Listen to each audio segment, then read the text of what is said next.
จนมาพ่อเจ้าคนไข้เจ้าผู้งามไม่ปานแต้มอายขอแนมนะจากวางซอยชุบใจที่เพพังลาบานางคนไข้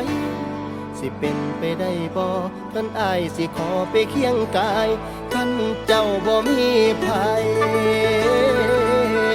คันได้นางมาเคียงข้างสิขอหักนางไปจนแก่โปรดรับใจเอาไว้แน่